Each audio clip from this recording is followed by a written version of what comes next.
Are we live? Hold up, is it Saturday night already? Is it Saturday night live already? Okay, I know we got a big finale coming up on Tuesday, but we got to talk about a lot of stuff tonight. A lot of stuff is going on in this world that we know and love called Star Wars. So let's dive into all of it right away. Let's do it. What's up, guys? It's Mike, a guy who loves Star Wars. We got a lot to talk about today regarding the finale of the Ahsoka show. We still got to talk about some of the stuff that happened in episode 7 of the Ahsoka show. We got a lot to talk about even regarding other things that don't involve the Ahsoka show at all, like the KOTOR remake. There's some news about that as well. We got a lot to talk about today, whether this is fan service or not. We're going to dive into all of it, but how are we doing? How are we doing on this fine Saturday evening? How we doing? Let me open it up to the chat so I can see how you guys are doing. 1 second. Oh, here we go. What's up, Austin? What's up, Jay? What's up, Anthony? How we doing? Anthony says, Mike, not fan service at all. Okay, we'll get into this. Many of us have been speculating that for Hera and Carson Teva to avoid. All right, we'll get into that in a second. We'll get into that in 1 second. Mono, what's up, Mono? How we doing? All right, that's a great profile picture, by the way. Is that Obi-Wan Kenobi? Is that Obi-Wan? All right, let's get into the big conversation here. Okay, let me pull this up on the screen. Is this and this, technically, is this and this C3PO and another appearance of Anakin Skywalker in the Ahsoka show fan service? Now let's pull this up before we go any further. Let's pull it up so that people coming in can vote on this poll. Let us do that. What do you think? Let's just put it like that. Do you think it is fan service? Service? Do you think it is, or do you think it's important? Or let's just say, yeah, important to the story. What do we think? Those are your two options. Fan service or important to the story. Let's see what we think. Jay says, why didn't Leia appear herself versus C3 piano? Yeah, well, I of course wanted Leia to show up. I made a whole on video about it because I wanted her to show up very badly. But I think they're probably saving Leia for like Dave's movie or something along those lines. I'm not too sure. I don't really know. I really don't know why they're saving Leia or what they're saving Leia for. I thought it would have been cool to just see Leia in that scene, but we'll see. We will see. Maybe we will see Leia eventually. Maybe in this finale. We don't know. Austin says it has to be important. Okay. We're gonna get into some other things that have happened in recent past, like Luke being in Boba Fett, Luke being in Mando, Bo-Katan being in Mando, Boba Fett being in Mando, even stuff like Vader being in Rogue One, like all that stuff. We're gonna dive into this. All these fans complaining, oh, it's fan service. All you need in Star Wars is just fan service, and then you guys will be happy, like blah, blah, blah, blah, blah. I've seen so much shit about this last episode of the Ahsoka show, and I'm ready to fight for it. I'm literally ready to fight some people because some of the hate comments I've gotten on the breakdown video and stuff like that, I'm sick of it. People crapping on Dave Filoni. I'm sick of it. So, literally sick. I'm not feeling great today, but we're going to do it regardless. Okay? So, Anthony says, it's not fan service at all. Many of us have been speculating that for Hera and Carson Teva to avoid a court-martial, Princess Leia would show up and vouch for them.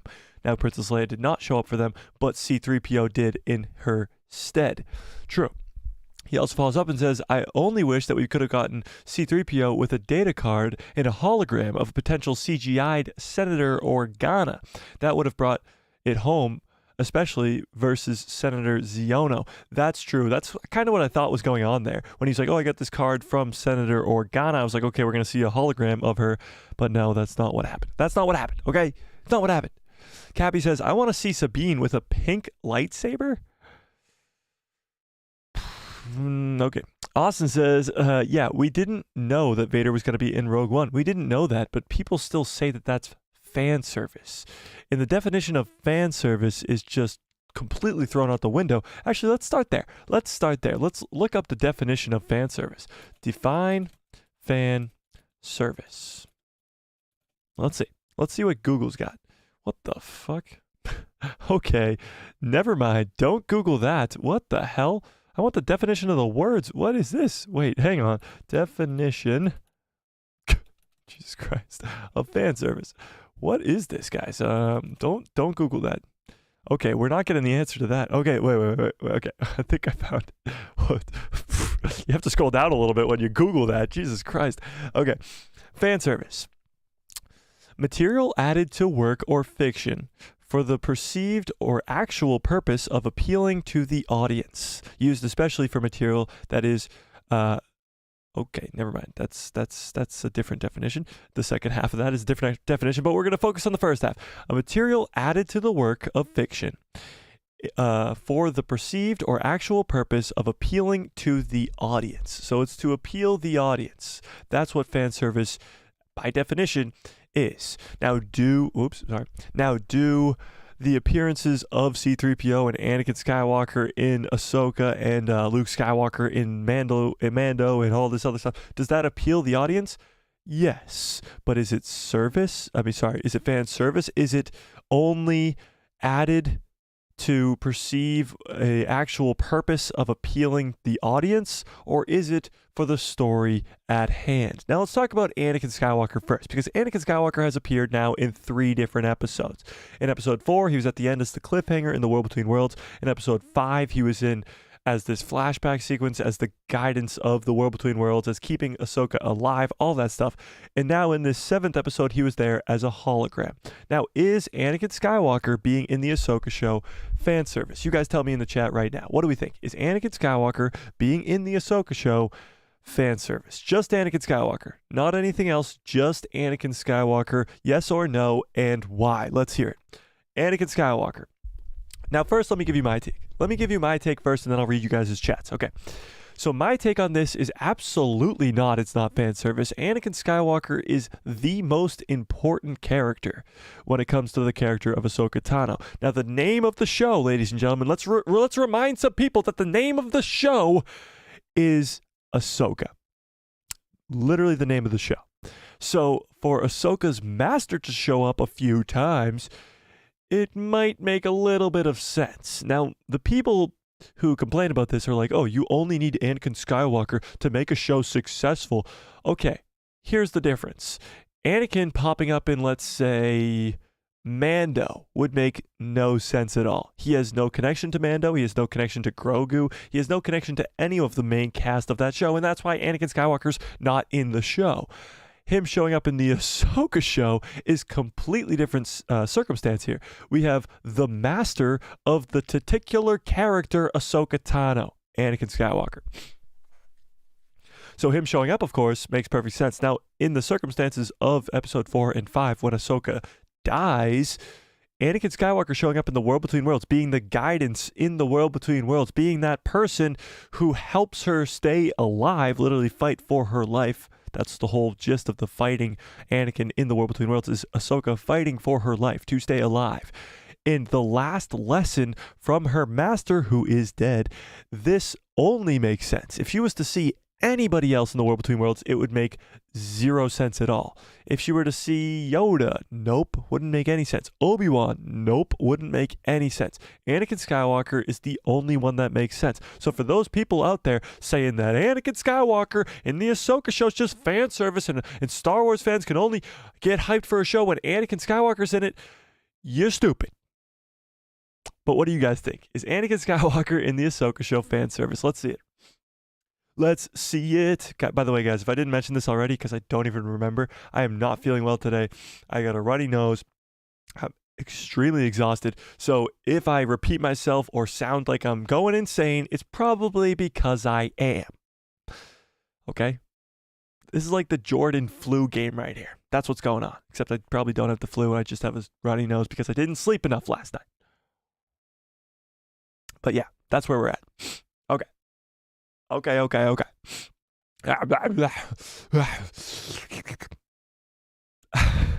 Okay. John Groom, what's up? John says, evening all. Didn't get the whole fan service criticism. Isn't the whole point of any kind of entertainment to serve the fans? And Star Wars, more than anything, is literally made of fan service. Well, yes, it is to please the fans. That is the gist of making content, is to please the fans. That's why I'm live right now, is to please you guys. Okay? That's, sure, in definition, fan service. But what the fan service definition that we're talking about here is people who complain that the only reason that the Ahsoka show is good is because you have to throw in things like Anakin, like C3PO, like all these fan service things that they're defining as fan service. But yes, welcome to the chat, John. Sorry. How we doing? Who would play Leia? That's a good question, Austin. I like the Millie Bobby Brown cast, but I would way rather see her be defaked, in my personal opinion. Jay says, I think that Anakin is not fan service. Could not agree with you more. If they can't get Leia, what about Lando or Han? Well, they, can't get Leia is ridiculous. Can't get Leia. You CGI'd Anakin like 2 episodes before. Actually, you CGI'd Anakin in that same episode. Yeah. He is her teacher. Agreed. Yes, he is the master of the titular character. That's what's going on here. Anthony says, I still want to see Princess Leia with a magenta-colored lipstick lightsaber that Carrie Fisher wished for in around 2010. Did she really do that? She did get the lipstick design in episode 9, but only blue. What? I don't know what you're referring to, Anthony. Did she say something about that? Honey Badger says, hello there. Anakin is 100% not only Ahsoka... Wait, 100% important, not only to Ahsoka's character, but the story. But people hate to spoil it for everyone. Star Wars is made around the story and legacy of Anakin Skywalker and the Skywalker family. Well, that's another thing. This is the Skywalker saga, which, first of all, I hate. I hate the fact that this is called the Skywalker saga. It's stupid. It's dumb. I hate it. However, Anakin Skywalker is the chosen one. He is the main character. The first 6 movies are the tragedy of Anakin Skywalker. It's his fall to the dark side, and it's his bringing back to the light side via his son. So if you're going to take away the character of Anakin Skywalker, then you're going to have a big, big problem. And having Anakin Skywalker, again, the main character of Star Wars, coming into a offshoot show like the Ahsoka Tano show, and it not being okay, is when you have a big, big problem. And right now, 88% of you guys do think that it is important to the story. Freak Seek says, fantastic fan service. That's important to the story. Yeah, fan service that's important to the story is different than fan service. I'll give you that, Freak Seek. That is true. It is still servicing the fans that Anakin's in the show, but it's not fan service. This is why we had to literally title the stream this. I was like, how am I going to have a conversation about this with it making any sense at all? And we're not. We're literally not going to have a conversation where this makes any sense at all. It services the fans, but it's not fan service. Oh, God, this is going to be a long stream. This is going to be a long stream. Okay. John Groom says, no, because Anakin is important to Ahsoka's past, present, and future. Whew. And therefore important to the show called Ahsoka. That is very well put, John. Anakin is important to Ahsoka's past, present, and future. And in a show called Ahsoka, he might just be the second most important character behind Ahsoka. Agreed, John. Very well put. Very well put. Jar Jar Binks? Well, if Jar Jar Binks... Let's put it that way, okay? If, like, Jar Jar Binks was to show up in a show called Ahsoka, where Jar Jar has almost nearly no connection to Ahsoka. Sure, they probably shared the screen in a bunch of Clone Wars episodes, but they really have no connection. And Jar Jar has no real... Posts prequels, he has no real pull on the story of Star Wars. So if Jar Jar was to show up in the Ahsoka show, sure, you can call that fan service. But there's a difference. There's a big, big difference. There's a difference between even cameos and fan service. Let's go back to The Mandalorian. R5. This droid right here was in The Mandalorian multiple times. This is the droid get a good look at him. This is the droid in Mando Season 3's finale that saves the day. He's the one who turns off the ray shields as Din Djarin gets his own hallway scene. R5 is the one from A New Hope that has a bad motivate. Uncle Owen! Uncle Owen! That's Luke Skywalker saying that this droid has a bad motivator. He's the droid that almost was taken over R2-D2 and C3PO in A New Hope. Luke Skywalker almost didn't get the Death Star plans because this droid right here was the one that he almost bought. Now, Dave Filoni brings back this droid in The Mandalorian.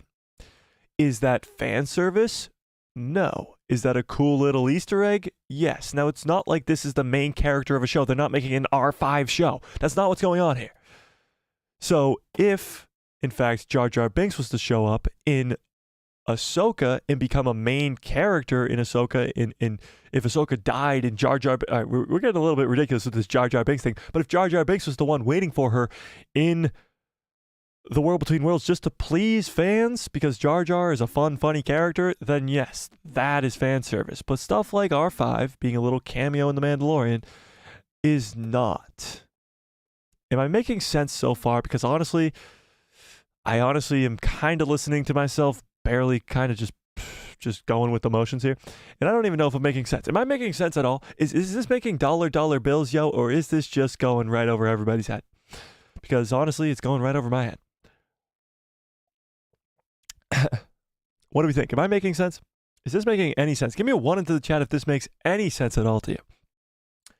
Do we understand? Are you with me so far? Because we're just scratching the surface here. We're just scratching the surface here. Bumtendo Advance. What's up, Bumtendo? It's been a while. All right, we're making some sense. We're making some sense. Here we go. All right, let's go back up here. Let's see. Cappy says, if I'm honest, Anakin definitely did pull in more views. But even before, I was still watching because of how good they executed the trailers. That's true. Anakin brought in fans. Now, was that on purpose? Was Anakin Skywalker brought into the Ahsoka show with the purpose of getting more views? No. Is bringing Anakin Skywalker into the Ahsoka show guaranteeing more views? Yes. But to bring him into the show just to get more views, that's fan service. And that's not what's going on at all here. Anakin's brought in for the purpose of the story, for the purpose of training Ahsoka, for the purpose of taking Ahsoka from one point to the next, furthering the story along. If something comes in and doesn't further the story along, if something comes in and it's just it's Jar Jar Binks, fun, doesn't further the story at all, then that is fan service. I think that's a pretty good example right there. Anakin takes Ahsoka from one place to the next, furthering the plot, taking her from Ahsoka the Grey, this person who feels so much guilt, doesn't want to take a Padawan because she thinks that it'll turn out the same way as Anakin. She has a last lesson with Anakin Skywalker, her old master, and that she's in a completely different place. She's Ahsoka the White. She might train Jason. She might train Ezra. She might train Sabine. Now she's Ahsoka the White, and she's in a completely different place. Hence, extremely important to the story, like the most important thing to the story. Now let's get into some mucky waters here. Let's get into something a little bit different here in the forms of the fan service conversation, and that would be C3PO. What do we think about C3PO being in the Ahsoka show? Is this fan service? Now, this is where the conversation kind of takes a little bit of a left turn, because Anakin Skywalker, I believe wholeheartedly, is almost the second most important character when it comes to the character of Ahsoka Tano, and he needed to be in this show. Now, let's talk about C3PO. Is C3PO necessary to the show, or was he just a fun fan servicey cameo? Now, to be clear, I don't hear as many people complaining about C3PO being in the Ahsoka show, like, oh my god, they just brought in C3PO just to ruin the Ahsoka show, just to bring more fans to my. That's what I hear when people talk like that, by the way. But I have heard a lot of people complaining about the Anakin stuff, and we just had to clear that up first. Anakin had to be first thing first, for sure. But C3PO is a different conversation. What do we think about C3PO? Is this fan service? Is him being on Coruscant fan service? And let's put this into a different conversation even entirely. If Leia showed up, would that be fan service? Because Leia's droid is C3PO. C3PO comes in instead of Leia Organa. Would Leia be, would Leia be more of a fan servicey thing, or what would go on here? What would go on here? Sorry, I'm losing it today. Joe Shaky 72 TY says, your tweet regarding Ezra using the Force, dude, they just saved him. Give the character some time. Let the guy get back home and figure out what he needs to do. No patience. Just shit on everything. What? Joe, I am completely lost with that, because if you're from around here, I absolutely love Ezra, and I thought that was the greatest performance by a live action character. Oh, Joe says, my bad, dude. That comment was meant for Star Wars Theory. I accidentally copied and pasted it here. Okay, that makes a lot more sense. Yeah, I saw Theory crapping on the episode a lot, and I just can't even give that the time of day. He's just so wrong, and it's sad that he has the biggest platform on here. But yeah, much love, Shaky. I'm with you on your first comment. Ezra using the Force, I thought, was spectacular in that last episode. And maybe he'll get a lightsaber when he comes back home. That's funny. I thought I should have read your second message first. That's my fault. Okay, let's see. General Grievous says, I do think Anakin showing up was important to the story and Ahsoka's character development, but what about C3PO? Bumtendo Advanced says, it would be okay to see a Gungan as a background character, serving someone a coffee, but not Jar Jar. That's true. You can have a species in the background. There's, think about all the background characters, like the Easter eggs in the background. That's completely different. We're talking about somebody who comes into the show with a purpose, and whether that purpose is to just be fan service or that purpose is to further along the story and is important to the story. And C3PO is now the topic of conversation. Bumtendo Advanced says, also, hello, it's been a bit. Was confused because the stream desynced for me. I've been behind a second, but I saw you respond, so thanks. Don't worry about it, Bumtendo. It's fun to have you back. You still have probably the greatest name in the entire chat, if I do say so myself. Jay says, I think that C3PO is in the show because they didn't want to deepfake Leia. Well, that's a different conversation entirely. They didn't want to deepfake Leia. I think they're saving Leia, honestly. I think they're saving Leia for the movie, or even something further down the line where they want to bring in Luke, Leia, and Han. Now, would that be fan service? That's a different conversation. That's a different conversation. Let's stick on C3PO for now. Anthony says, not necessary, he says, but relevant to the proceedings, since he is the droid for both Padme and Leia for decades. That's true. His appearance on Coruscant makes sense. His appearance in a hearing makes sense. His appearance in relation to Senator Organa, who was mentioned in the last episode, does make sense. But here's my take. Here's my take on the C3PO thing. I do think C3PO is, in fact, fan service. However, the whole conversation of Anakin Skywalker being fan service and C3PO being fan service, like I said before, is a completely different conversation. And I think the C3PO type fan service is actually not only a cool and fun thing, but actually a wanted and needed thing when it comes to Star Wars. It's a galaxy, and it's a very, very vast galaxy of millions upon billions upon trillions of different characters. There's different species, there's different people, there's different animals, whatever you want to call them. There's different billions, trillions, quadrillions different species, people, characters in Star Wars.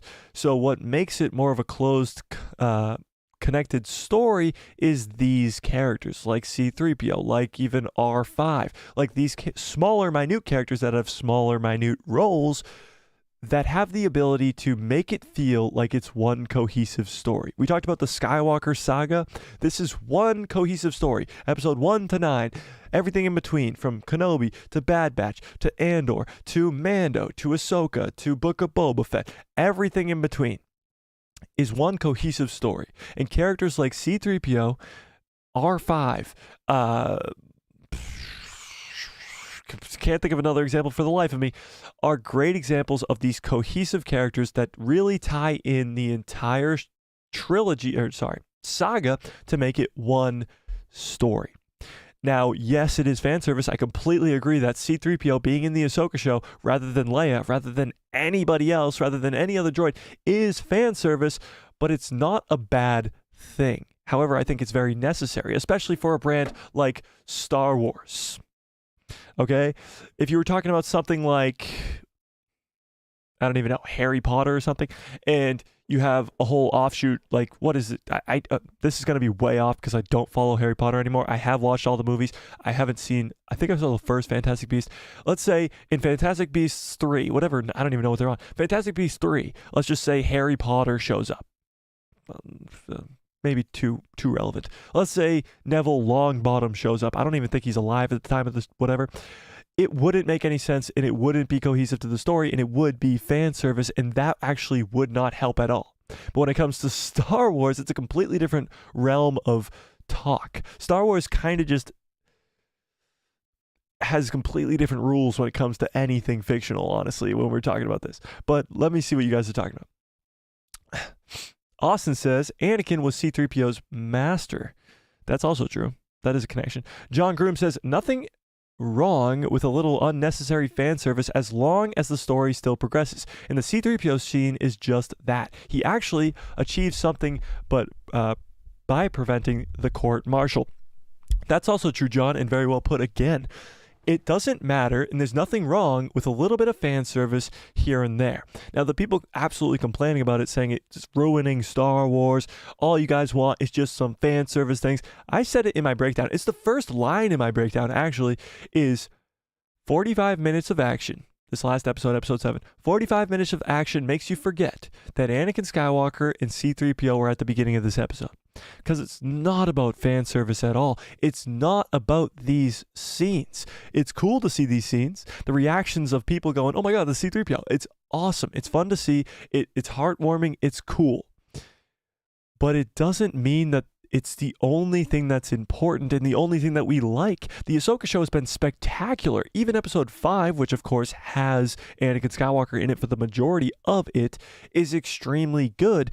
But it's the back half of the episode that's good as well. When Ahsoka the White comes out, has her conversation with Jason, communicates with the Purgle, and jumps into hyperspace. There's so much of this show that doesn't involve these cameos, that doesn't involve this fan service like C3PO, Anakin Skywalker, Captain Rex, Clone Wars flashbacks. There's whole other 6.5 episodes of it that don't involve this, and this show is spectacular, and nobody's complaining about that. Oh, I could not say that with a straight face. A lot of people are complaining about that, but those people are stupid and dumb. Oh my God, I read a comment yesterday, going off the deep end here. I read a comment yesterday of somebody going, Dave Filoni shouldn't be in charge of everything. He's literally the only thing that's killing Star Wars right now. I don't know what to say to that. Like, just you're stupid? Like, should that be the response? The guy's literally the only thing keeping Star Wars alive at the moment, with Mando, with Clone Wars, Rebels, Ahsoka, even Book of Boba Fett he has his hands on in some ways. He directed the Luke Trains Grogu episodes. The future is bright because Dave Filoni's going to be in charge of a lot of things now. That's a stupid conversation, but I digress. I get off topics way too much. Sorry, guys. Where was I? Jay says, no, Leia wouldn't be fan service because she will be important in the Heir to the Empire movie. Yeah, to say that Luke, Leia, or Han, the main characters of the original trilogy, are fan service would be absolutely ridiculous. Those are the 3 main characters at the time in the galaxy that would be the most prevalent and most important characters at the time. If Thrawn comes in as this gigantic threat to the entire galaxy, then the heroes of Luke, Leia, and Han will be there. I don't know if I could put that any better. Like, people say, oh, you don't need the original trio to fight against Thrawn. You don't need them. Sure, maybe you won't need them. Maybe Ahsoka, Ezra, Sabine, all of them can take down Thrawn themselves. But if Luke, Leia, and Han aren't there, that's more confusing. Leia's a higher up in the Senate. Luke is training a Jedi temple to protect the galaxy, keepers of the peace. And who knows what the fuck's going on with Han Solo. But those 3 just finished fighting the Empire. You don't think they're going to want to keep that peace for a little while and stop the incoming Empire? That seems more ridiculous to me. But here we have C3PO, not Leia Organa. Freak Zeke says, makes sense for a C3PO to show up. He's been working with Leia, who is a busy woman, as pretty much the Secretary of Defense. That's true. That is true. She is busy. Definitely not, because C3PO is Leia's droid. Like R2 is Luke's droid. He's an integral and important to Leia's character. That's true too. C3PO is Leia's droid because C3PO was Padme's droid. Same way like R2 is Luke's droid because R2 was Anakin's droid. In Revenge of the Sith, you can see that the two of them are almost swapped equally. Goddamn. Whew, I'm feeling a little bit out of it today, ladies and gentlemen. General Grievous says, I liked C3PO, but honestly, I don't think it was necessary. I agree with that. I 100% agree with that. And it doesn't take over the entire episode. Like the whole talk of town is not that C3PO was in the episode. That's not it at all. It's that Ezra used the cool Force abilities. It's that Thrawn was still able to lose but win. It's what's in the box. It's what's Balin's calling to Balin. I don't want to have this conversation today. I would way rather still speculate about what's in the box, who's calling to Balin, all that cool fun stuff. But here we are because fans are stupid, fans are dumb, and don't understand that Star Wars is right now on the up and up and really becoming what it should have been when Disney bought it back in 2012. And for some reason, some of you small pea-sized brain motherfuckers can't get that through your brain. Jesus Christ. Maybe I should end the stream right now. Did I really just say that? Did I just say, oh God. But I digress. Let's keep reading. Cappy says, I mean, they have to include Leia somehow because she can't be missing in the timeline. That's also true. These three very main important characters like Luke, Leia, and Han can't just be non-existent in this timeline. They just can't be. They have to be there. And already mentions of her is a great way to start. Honey Badger says, yeah, no, Theory doesn't like anything unless it's made by George Lucas, Nick Gillard, or Theory himself. Let's be real now. Okay. Well, much love to Theory. I absolutely love Theory for what he's done for the Star Wars community, but yes, he is extremely negative when it comes to almost anything that isn't involved with George Lucas and Nick Gillard. Now, if you want proof, go watch his reaction to the episode. When C-3PO shows up, he's all smiles and happy. When Anakin shows up, he's all smiles and happy. And the rest of the episode, he's like this. In his defense, he's not a fan of Rebels, so I can't fault him for that. I'm a gigantic fan of Rebels. You know? Yeah, I know.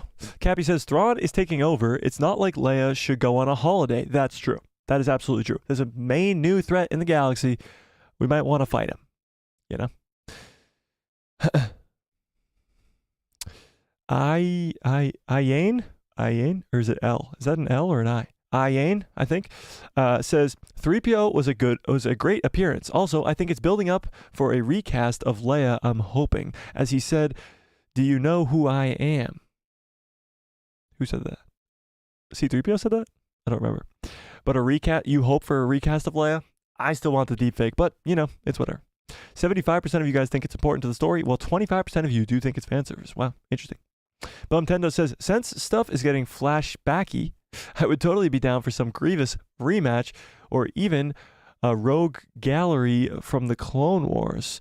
Some flashbacky stuff. I think the flashbacky stuff for the Ahsoka show at least is over. I don't think we'll be seeing any more flashbacks in this show. I think from here on out, we're probably going to stay in the main timeline. I'd be surprised. I would definitely be surprised.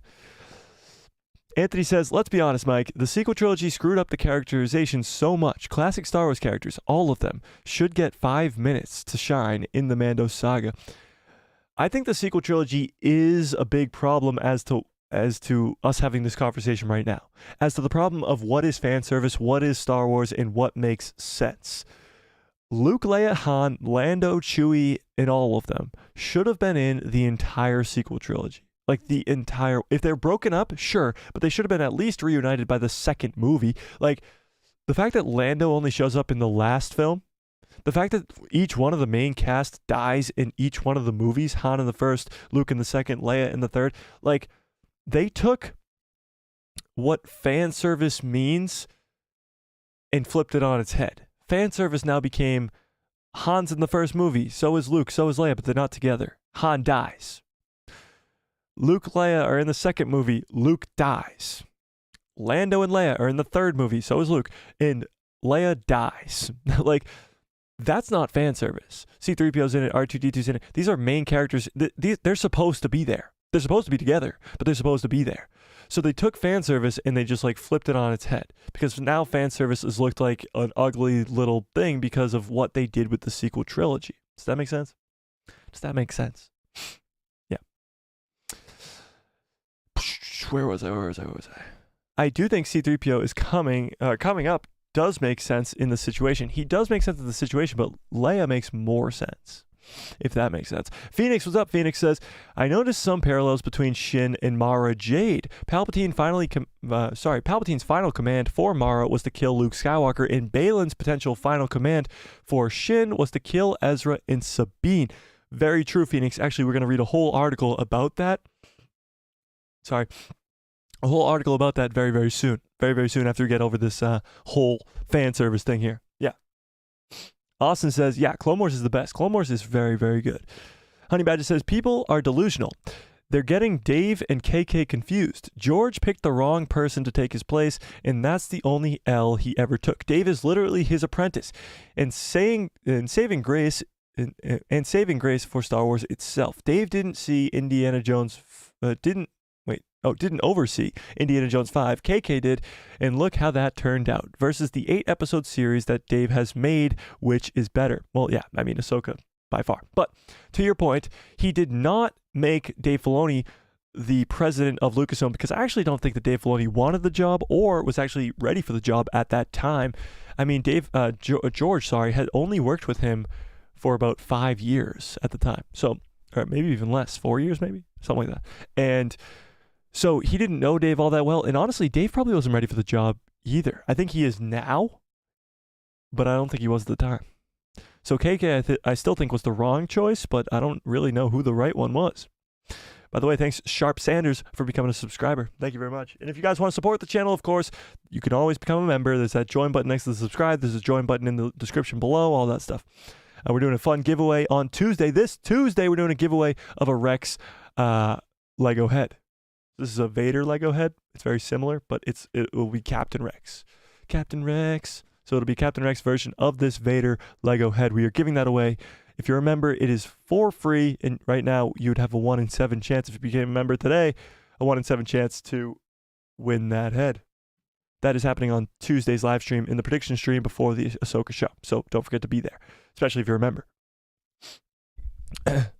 Phoenix says, was it fan service when Kenobi visited Luke as a Force ghost multiple times in the original trilogy? Great point. Absolutely great point. But I mean, that's kind of a different situation, because the original trilogy happened before everything. So Obi-Wan being that important character to Luke, of course, is very, very similar to the Anakin and Ahsoka stuff, but it is a little bit different. A little bit different. Yeah. Oh, I just scrolled to the bottom. Damn it. Where were we? Oh, found it. Okay. General Grievous says the trio was in the original Thrawn trilogy. That's also true. So the original Heir to the Empire trilogy, which is in Legends now, did involve the original trio, which makes sense because it's the next threat in the galaxy, and these 3 heroes are the 3 heroes that we know that would be there and ready to fight the next threat. Bumtendo Advanced says, I hope they keep using the Phase 1 clone costumes for showcasing diorama stuff. I don't know what you're referring to, but yes.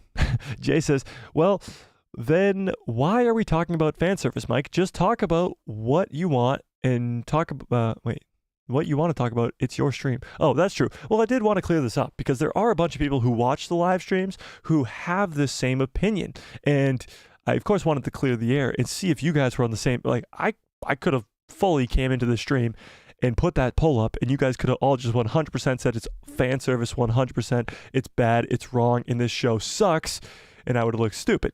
And I don't want to look stupid. I don't ever look stupid because I'm awesome. But that's a whole nother conversation. But if I were to come in here and you guys were to say that, then I would have a way bigger conversation on my hands than just this whole fan service stuff. But I get what you're saying. Make it my own stream. I know, but I actually enjoy this conversation very much. I do. Jared on TV says, why does it have to be fan service for original characters to show up? I don't understand this hate from fans of the OGs. Could not agree with you more. It seems as though they just want to move on. Now, again, I think this is very similar to the sequel trilogy. I think a lot of it comes from literally Kylo Ren saying, let the past die. Like, people want just the past to die. Now, there's a lot of fans, I'm sure many of you in this chat right now, that would love to see more of Luke, Leia, Han, C3PO, R2-D2, Lando, Chewie, all these legacy characters. I'm sure you would love to see more. Boba Fett, all this stuff. I'm sure you would absolutely love to see more of those characters. However, there's a bunch of these fans that got brainwashed by Rian Johnson, of all people, to let the past die. And a lot of those people just want to see new characters, future characters. They don't want to keep going back to these legacy characters, and that just seems ridiculous to me. When you really think about it, Luke, Leia, and Han, because of their stupid lack of screen time in the sequel trilogy, they really only have the one trilogy. When you look at prequel characters like Anakin, Obi-Wan, even Ahsoka Tano, like, because of the Clone Wars being 7 seasons, because of there being 3 movies in an entire series, like, they have a ton more story explored, a ton more screen time, a ton more of this stuff. But because of the original trilogy and the lack of content around the original trilogy, especially with the original trio, there not being a 6-7 season animated show, people want more of those characters. People have real love and appreciation for those characters and want to see more. And that's where the kind of divide happens. It's all kind of goes back to The Last Jedi, as always, but it goes back to let the past die. Pretty much. It does. Because a lot of fans say, yes, do that. Let the past die. Move on. Go to new characters. And I love new characters. Balin's amazing. Shin's amazing. Grogu's amazing. Din Djarin's amazing. Like, there's some amazing new characters. But there are so many good legacy characters that you can involve with these new characters. Like Bo-Katan. Like Boba Fett. Like Luke Skywalker, like Ahsoka Tano, Ezra Bridger, Sabine Wren, Harrison Dule, like great legacy characters. And let's be honest, they all start as new characters. Rebels is only like 8 years old. Ezra, Sabine, Hera, Chopper, they're all brand new characters in the main scheme of things. So it's all kind of it's all just kind of what year you're looking at, I guess. Because I would not see Sabine or Ezra as a legacy character. Legacy characters are people who've been around for 20 plus years. They're Anakin Skywalkers, they're Luke Skywalkers, they're the original trilogy cast. And, I mean, I don't know. We'll see. John Groom says, random question. Anyone else been wondering who Balin's master was? I've heard some theories about maybe being Plo Koon, maybe something else. I don't know. I wonder if we'll ever get answers to that. Now that Ray Stevenson has sadly passed away, I think a lot of what his character was going to be is probably being swept under the rug and maybe altered or something along those lines. But it's possible that his master was someone of importance, not like extreme importance, but maybe something along the lines of Mace Windu or Plo Koon. Somebody who had that kind of vision, like a Dooku or a Qui-Gon, those kind of thinkers. Grievous says, I'm not the biggest fan of Rebels myself. Oh, okay. Well, I am. Like Rebels for Zeb / Stephen Blum. I like Rebels for Zeb. Oh, okay. There you go. I just don't understand why we saw Zeb in The Mandalorian and he only gets mentioned in the Ahsoka show. And also, I'll say it again, where is Morai? I know, Badger, you really want to see Morai. I don't know where Morai is, but honestly, Zeb is weird. Where is Zeb? I mean, it's possible we could see Zeb in this finale, maybe in like one of the last scenes or something, like Harrison Dule goes to get him. I don't know. We know he's working with the New Republic. We see him in The Mandalorian. Now, maybe they're just holding off on that for either Ahsoka Season 2 or the movie. I don't know. I I don't have all the answers, but I do have a lot of them. Bumtendo says 3PO tried to do a joke of a Jedi mind trick in the vein of I am not the droid, or I am the droid you were looking for kind of with his identification. What? Like when Obi-Wan was pulled over by the speeder. I don't know what you're referring to, but yes, sure, whatever. Fuck, it just scrolled back down to the bottom. Are you kidding me? There we go. Fan service would be making the treat Mace Windu. What's the treat?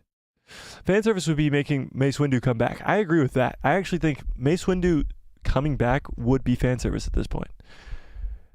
I mean, unless they explained it in some very crazy way. I can't see it because it's been so long now and he hasn't shown up. And for him to show up, there would be some big time explaining to do. But yeah, I agree. Mace Windu would be fan service. Can we make the sequel trilogy Legends? As much as I would love to. No. Can't. It just can't. It just can't. Okay. Yeah. General Grievous says, I like the General Grievous name drop by Anakin. Ooh, great point. I loved it too. But let's talk about that. Is Anakin Skywalker's line, in this droid you'll fight more than just droids? General Grievous, Asajj Ventress, Count Dooku. Is him name dropping those people fan service?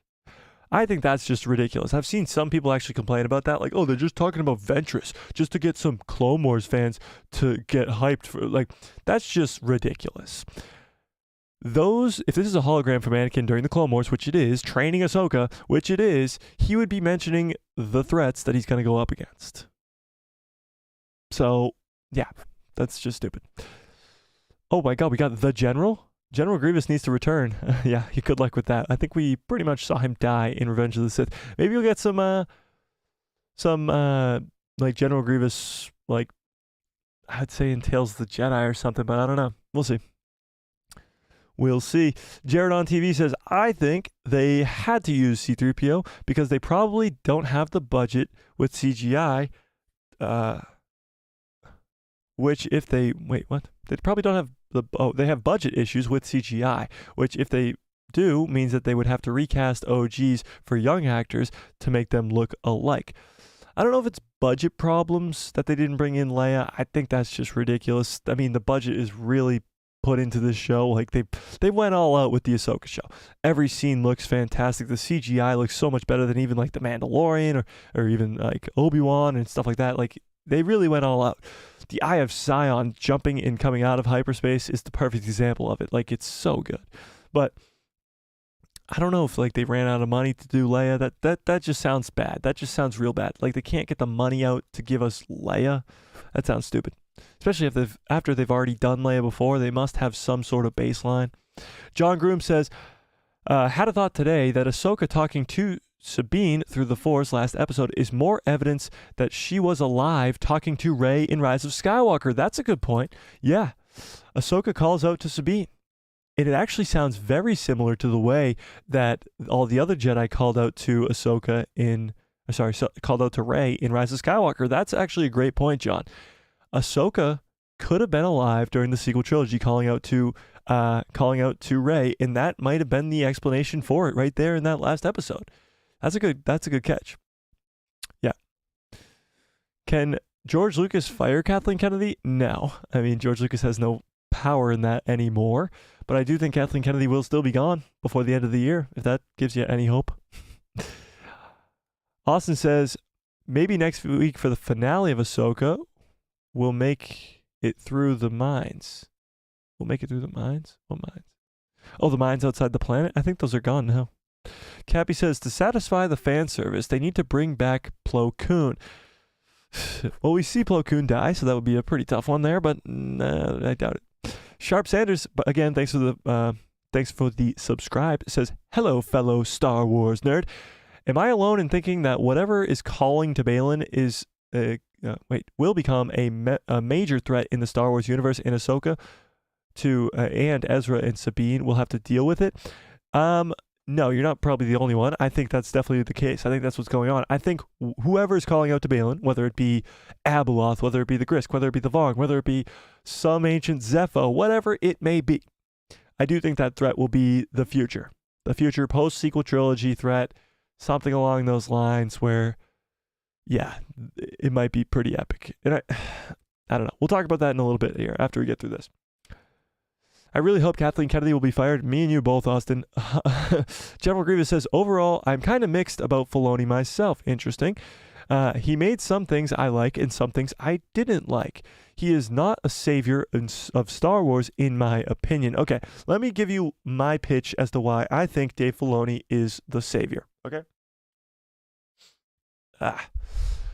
Under Kathleen Kennedy, of course, it can't get much worse. It really can't get much worse than Kathleen Kennedy's reign with the sequel trilogy to cancellations of projects like the Obi-Wan Kenobi movie and the Boba Fett movie turned into shows that didn't really go so well.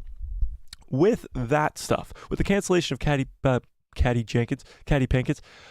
Jenkins movie, with the cancellation of multiple other movies throughout the years and different shows and all that stuff, with all that, really can't get much worse. But my pitch for Dave Filoni is everything he touches turns to gold. The most not only profitable but successful shows and projects that Disney Star Wars has created are The Mandalorian and the Ahsoka show. Now, view-wise, the Kenobi show premiere had the most views, but by the end of the show, it was lower than Mando Season 2. So Mandalorian itself was far and away just blown out of the park. Now, Ahsoka, I think when the numbers start to roll out here in the next coming weeks, we're going to find out that this show smashed all the numbers. I think just all the hype around episode 4, 5, 6 and coming into these next couple episodes are what's going to really drive those viewer numbers.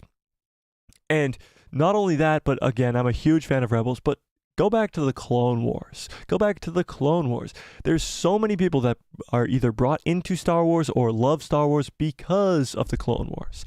And yes, George Lucas worked on the Clone Wars, but Dave Filoni is that guy when it comes to the Clone Wars, and he is the guy who worked right alongside of George Lucas, creating stuff like Mortis and all this other cool stuff that will move Star Wars on later down the line in the future. Like whatever this threat Balin's calling to Balin is going to actually give us a new threat in Star Wars. We're not going to have the sequel trilogy all over again where it's somehow Palpatine returned. Dave Filoni's going to go and try something new. He created the World Between Worlds. He created the Mortis arc. He creates weird, cool stuff like the Purgle that not only are risky, but they are cool and take risks to further advance the story of Star Wars, to make it cooler, to make it, to expand the lore, to do all this stuff. And that's why I think Star Wars is in the best hands of Dave Filoni. He's a guy who's willing to take those risks in a cool way because he understands the Force. He understands that not everything needs to be kind of explained. Stuff can just have people's interpretation their minds go wild. You don't have to explain everything. The same way as A New Hope doesn't explain anything. You start in the middle of the story and you let people speculate and have fun. And that's why I think the World Between Worlds is such a cool concept. Even Mortis is such a cool concept. Even Balin, who's calling out to Balin? That's a key example of Dave Filoni at his finest. For weeks and weeks and weeks now, we've been speculating about who the fuck is calling out to Balin Skull, and we don't know. And even coming into this finale, we might not even find out.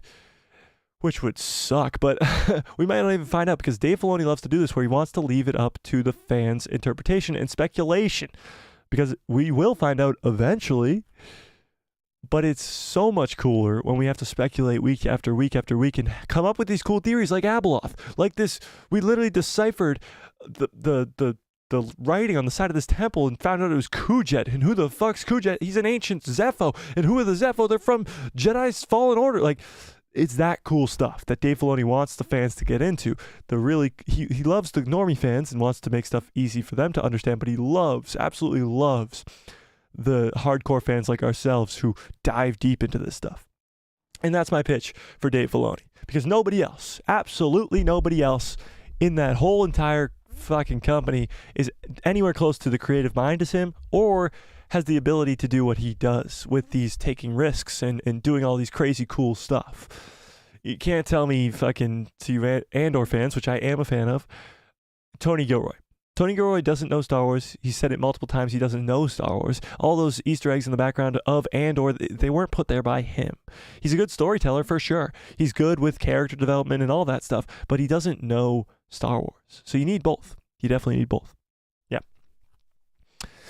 Bumtendo Advanced says, I haven't been bugged by the fan service.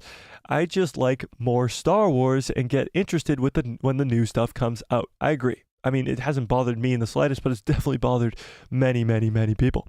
Phoenix says, I think whatever is calling to Baylan is also calling to Ezra, since he is a Force user too. Surely Ezra is aware of it, especially after 10 years on Peridia. That's true, but it might just be calling out to Baylan specifically. Shin doesn't hear it. Ezra doesn't hear it, as far as we know. Ezra doesn't hear it. Ahsoka doesn't hear it. So I think it's specifically calling out to Baylan, which is strange. We don't know why. If it's Abeloth, that would probably be make the most sense, because Abeloth calls out to somebody to free her. That would make sense. If she's trapped, Baylan frees her. That would make sense. But I don't know. Freak Seek says KK is in the wrong role. She's a great producer, but her current station is best suited for someone better. I agree with that. I think she was a good producer. Like E.T., Indiana Jones, all that stuff. She was a good producer for sure. I don't know what her role was on those things. Maybe she just got coffee for people. Maybe she did something great. I don't know. But that was her role, and it should have remained her role. She's not good at being a president of Lucasfilm. And if you haven't figured that one out, Disney, after 11 years, I don't know what to tell you. Bumtendo says, I want to see Super Battle Droid punch a Vong. That's a weird request, but I like it. Jared says, it would make zero sense for young Luke Skywalker to in the Mandoverse to not get involved with stopping Thrawn and confronting a major Force threat like Baylan. I completely agree. I think it would literally be way more confusing if he wasn't there. Yeah. General Grievous says, Filoni is definitely better than KK, though. I agree with that. Honey Badger says, all I want is one more Mando season, like Mando season 1 and 2, and let Mando once again be the star of his show. Set up Grogu for more and give me the more Mythazar, all before Dave's movie. Interesting. Before his movie? I think you'll get the Mythazar in the movie. I don't know if you'll get it in a Mando season 4, but we'll see. We'll see. Maybe the finale will leave us on a cliffhanger. I think it will. I think it 100% will. I think we're either going to get led into Skeleton Crew, led into Mando Season 4, led into Dave Filoni's movie, or led into an Ahsoka Season 2, or maybe all of the above.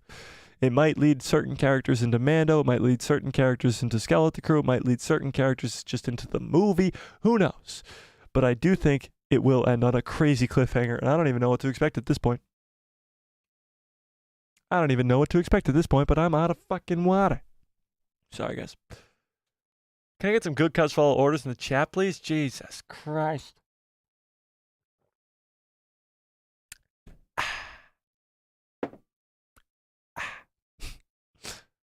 Ghost Rider, what's up? Honey Badger says, and I also want to see Finn because a knight, become a full knight or Jedi somehow. Bring Kylo/Ben back. He seriously needed and gets an unnecessary death. I agree with that. I think if you're going post sequels, you got to bring back Ben somehow, some way. Bring back Kylo Ren and bring back Finn as a Jedi. Yeah, for sure. Holy crap! Just scroll to the bottom. Are you kidding me? Okay, here we go. Freak Seek says, kill it if you have to, meaning there is a choice. Kill it if you have to, meaning there is a choice. I don't know what you're referring to. Bumtendo Advance says, what did you think of the night stormtroopers with red tape? Kind of conflicted. I loved them. I love the look of them for sure. I'm still confused if they're dead or not, because they didn't turn into smoke when they died, but we'll see about that. We'll see about it.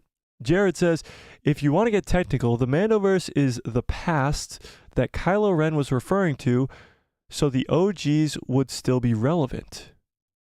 That's true. I mean, he says let the past die, and the past he's referring to does involve the Mandoverse. That's true if you want to get technical. Cappy says Chopper in court getting annoyed at the droid comment was so funny. I know. We need more Chopper, okay? I've said it a million times. We need more Chopper in this show. The lack of Chopper is quite frankly disturbing. Honey Badger says, Sabine told Ezra he's training new recruits. That is Zeb he's talking about. Zeb is training new recruits, and that's a cheap excuse in my opinion. I don't think that's an excuse. I think that's just what he's doing. He also says that Hera Syndulla is a general, which she is. So I don't think that's an excuse as to why he's not there. I think he's just not. I get that he is relevant to the story. He's relevant to the characters, but he's not relevant to the story yet. He hasn't had to be brought in yet. And he will be brought in at some point. It just hasn't happened.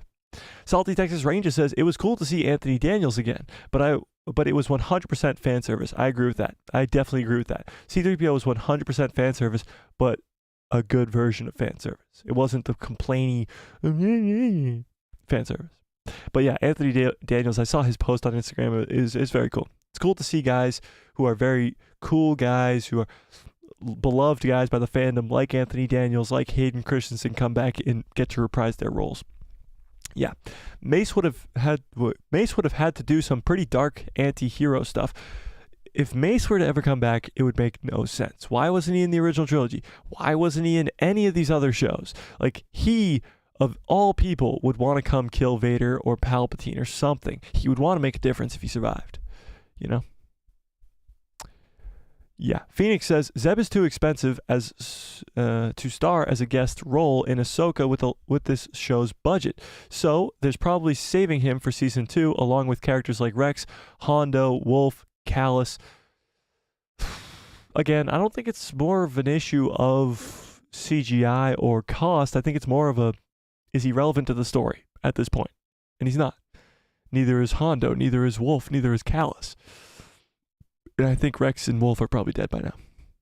Ghost Rada says he's more Dooku and Qui-Gon. He's talking about Baylan. And his thinking, if Plo Koon was his master, he would have known about Ahsoka. I think Baylan's master is someone we haven't met yet. Oh, it could be somebody we haven't met yet. But yeah, if Plo Koon was his master, he probably would know about Ahsoka. Yeah.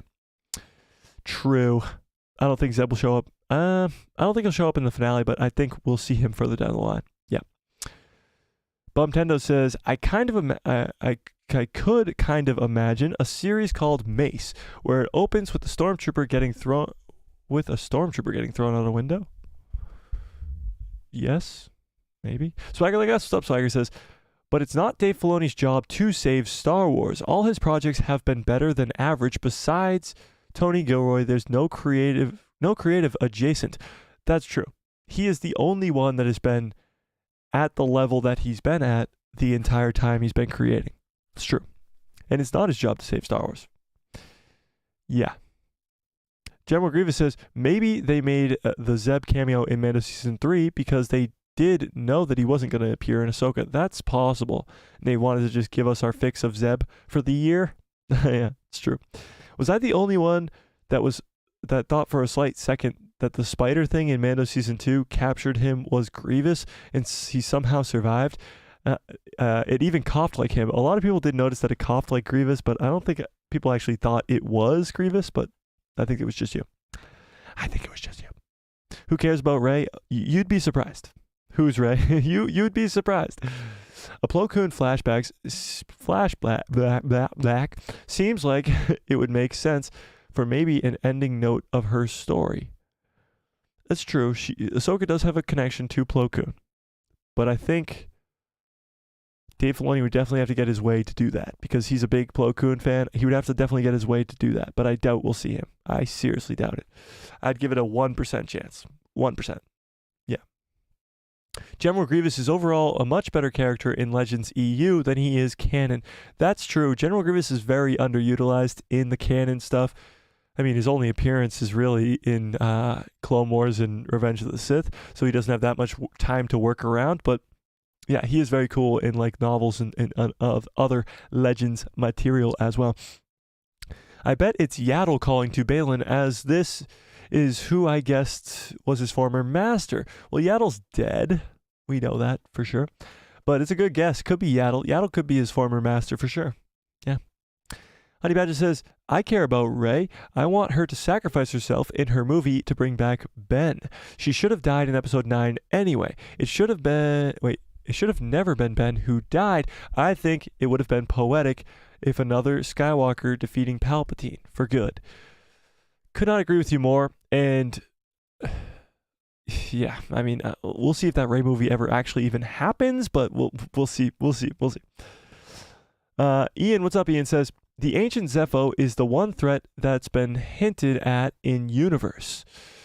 He definitely is the one that's been hinted at the most, I would guess. I mean, there's no real Abeloth hints that much. You'd have to be pulling pretty strongly to get those hints out, or even Griscor Vong. Like those two aren't that easy either. I agree, Ian. I agree.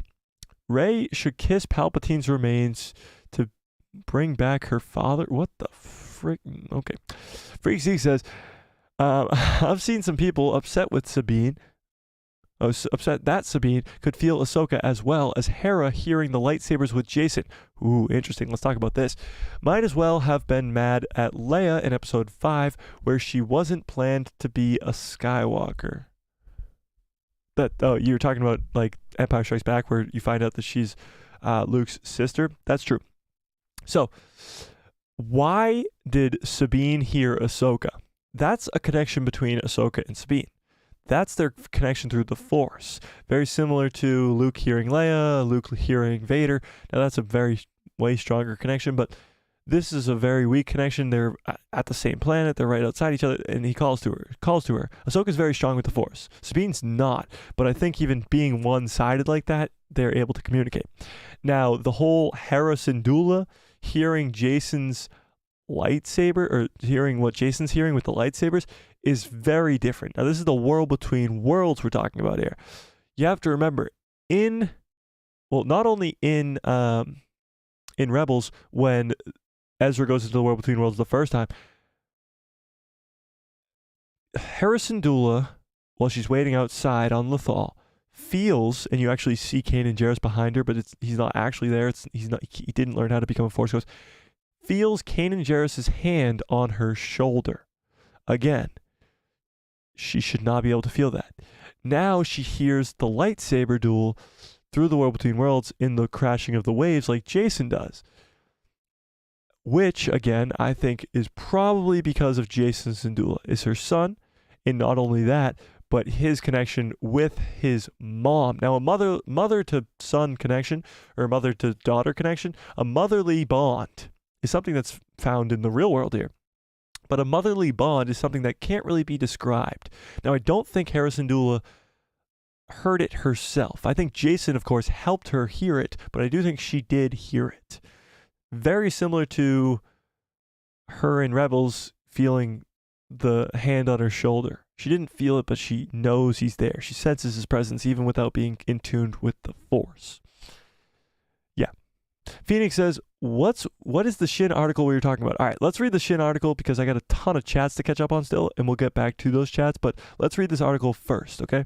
This comes from Screen Rant. Let's read this up. So, Ahsoka Theory reveals Shin Hati is Mara Jade's true replacement in Star Wars canon. So shout out to you guys in the chat who had this theory a few weeks ago, actually, that Mara Jade's canon version of Mara Jade would be Shin Hati.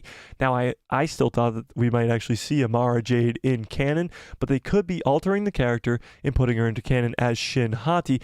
And what's actually good about that is it might go over well with the fans because Shin is a fan favorite character now. So let's read this article. So,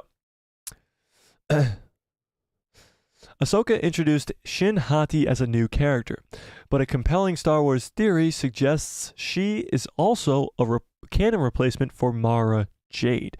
Well, there are several differences between the two.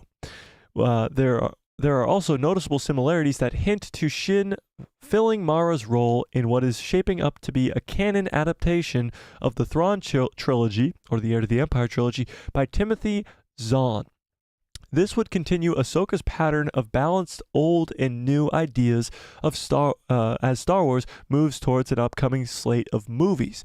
It also leaves room to speculate on how much of Mara's story will become part of Shin's in Ahsoka and beyond. So this is a great first paragraph because it talks about what's very interesting about this whole time period. We're not going to get an exact one-to-one Heir to the Empire into canon because Ahsoka's here. She wasn't there in Heir to the Empire because you have certain things like certain characters that like Mara Jade, who, for example, who's in there that's not in canon.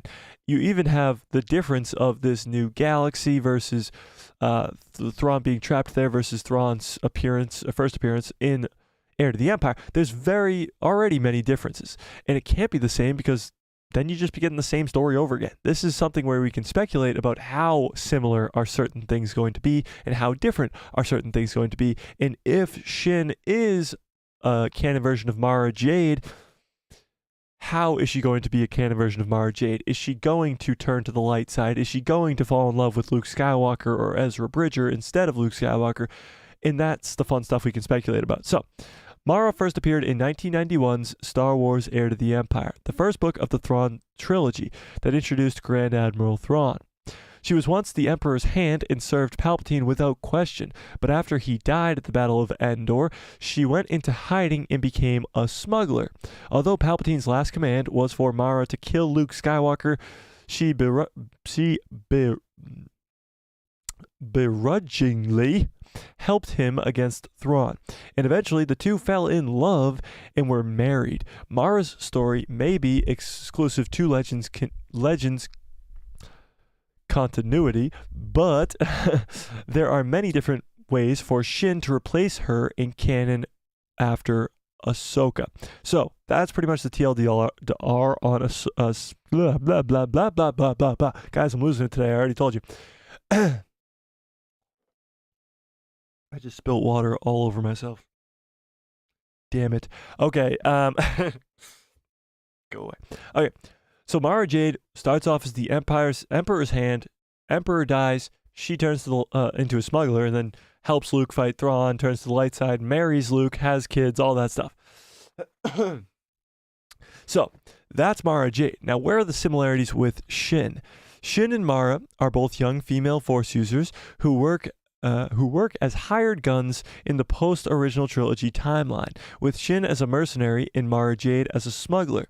They also serve older, more powerful masters as Shin follows Baylan Skoll on his quest to end the galaxy's circle of war. Talon is not more powerful than Mara. Is not more powerful than Mara in the literal sense, but he did take over the remnant of Jabba the Hutt's criminal empire. Finally, Shin and Mara are trained to use the dark side, but aren't stuck in it.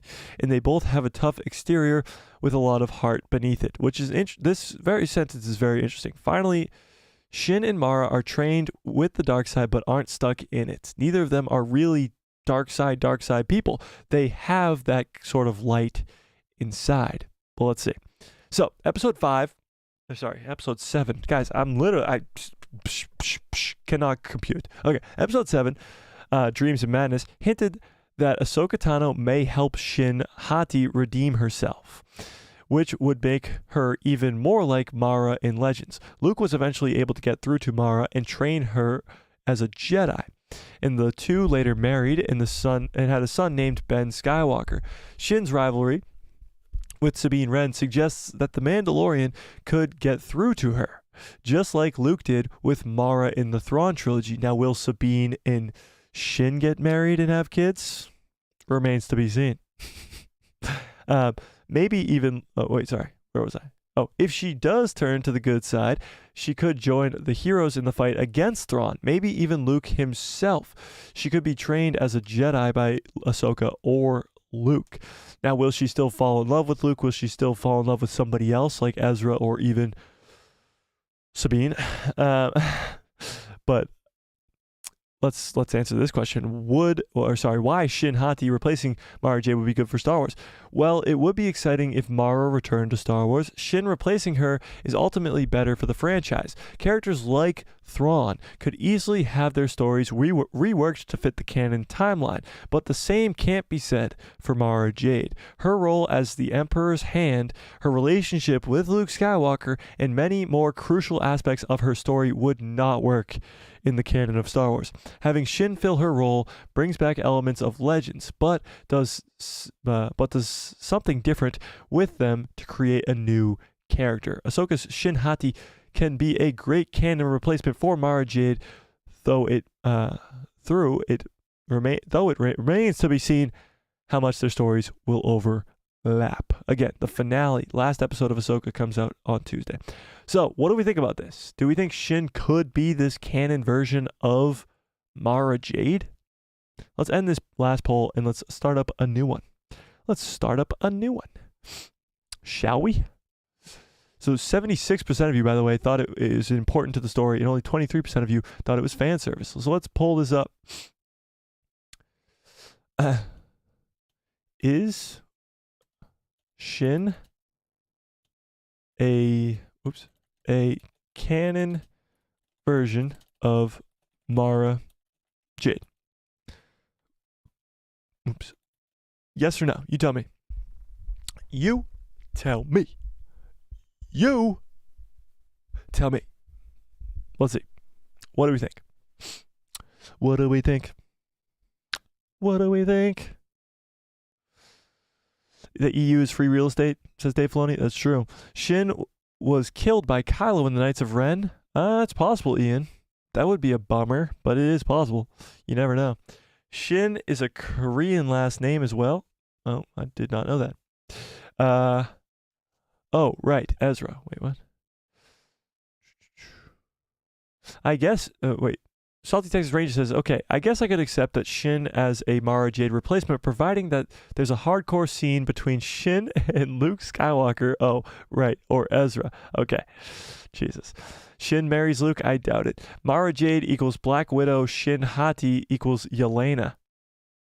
That's actually pretty good. That's pretty good. Ghost Rider says, I think Shin is a perfect replacement for Mara Jade. I agree. And Shin kind of looks like Scarlett Johansson. Yeah, a little bit, kind of. General Grievous says, so Luke is marrying Ahsoka or Shin in canon? I think Luke Ahsoka for life, and then I think Shin and maybe Ezra. I don't know. We'll see. Ghost Rider says, what if Ahsoka nudges Shin to the light side, and then Thrawn tells her to kill Luke and brings her to the light? What? Oh, tells her to kill Luke like Thrawn tells her to kill Luke? That would be interesting. Ben Skywalker eventually became Ben 10. Yeah, it's true. It's true. Pearlman says, Shin Hati is Mara Jade's true replacement in Star Wars. I agree with that. Sabine and Shin, I ship it. Enemies to lovers, baby. Caleb, yes. Should we just make the merch now? How do we ship Shin and Sabine? Shabine. I like it. Shabine. Sabine. Sabine or Shabine? I like Shabine. What are we thinking? Shabine? Shabine? I like Shabine. Swagger Gus says, Shin will realize Balin was right. Stop the endless cycle and join Ahsoka. Interesting. But then the endless cycle will continue with the First Order very shortly after. Phoenix says, I remember the theories of Ezra being canon version of Starkiller. Ooh, I do remember those theories back when Rebels first kind of started. Yeah, I remember those theories as well. That clearly went wrong. Those clearly weren't true. And maybe this isn't either, but they, again, can take pieces of the Mara Jade character and attribute them to Shin Hati. Anthony says, Mike, if Shin ends up marrying Ezra and they have 2 children, they could be an interesting canon version of Luke and Mara, since George Lucas, decreed that Luke never marries or has kids. Did he say that? I don't remember him saying that, but I believe you. Yeah, I think that could happen. I think you could see either Sabine and Ezra or even Shin and Ezra have some children, for sure. I don't know about Luke and Ahsoka. She's at least 20 years older. Yeah, but it's different species, you know. Cappy says, Shin will become Captain Phasma. I don't think so. I don't think so. I don't think Shin will end up being anyone, to be honest. Not everyone has to get together. So you don't think Shin will even end up being a light side? Like turn to the light side? I think Shin will be an important character moving down the line. I think more so even than Baylan Skoll, because of course what happened to Ray Stevenson. Yeah, that's Shin-tastic. Yeah, I remember George Lucas saying that about Luke too. Okay, well then Luke never marries or has kids. That makes sense because we see him in the sequel trilogy and that definitely didn't happen. So she can't marry Luke. She can marry somebody else. She can marry somebody else. Oh, huge announcement, guys. My brain is literally going boom, boom, boom, boom, boom. I don't know what's going on, but huge announcement. We just hit 2,500 subscribers on the channel yesterday. Huge shout out to all you guys. This was fantastic. Great accomplishment for the channel. 2,500 is a spectacular goal to make. We hit 1,500, I think, during the Mandalorian season 3, so we're up over 1,000 subscribers. It's very cool. Thank you guys, especially all you guys right now in this chat. You guys are the people that really, really push the content, really, really like, the ones who like the video, comment on the video. You guys are the ones that allow me to be here and talk about Star Wars, you know? So thank you guys. Thank you guys. Thanks, Ian. Thanks. No, I mean, I don't want to see Shin get into a relationship with anyone. Oh, okay. I don't see her getting with Ezra or Luke, in my opinion. Yeah, she doesn't have to go into a relationship with anyone, but I do think she will turn to the light side, you know? Yeah. I think Shin will die before the First Order. I think she probably will too, but it doesn't mean she can't turn to the light side, you know? If Shin is the replacement for Mara, what if Filoni brings in Anakin Solo? Ooh. I think he's definitely doing Jason Solo with Jason Syndulla in some sort of way. It's not going to be a one-to-one copy again, like I said, but I do think he'll probably turn to the dark side. Anakin Solo would be just as cool as well, too. I don't know if they'll do that, though. I don't know if they'll do that. Caleb says, like, I know Star Wars loves to get age gap relationships. Oh, I can ruin Han and Leia for you in one mental image. Solo, I know this already. Solo, a Star Wars story, and the Kenobi show take place in the same year. I know. It's bad. It's real bad, but yes, Star Wars is kind of known for that at this point. Yeah. They're both over 18. That's true. They are during the original trilogy, but it's weird. It gets weird quickly when you go back a couple of years. Swagger Guest says, Mike, any theories on what's calling to Baylan? By the way, congrats on 2,500 subs. Thanks. Well, yeah, I got the Zepho guy, Kujet.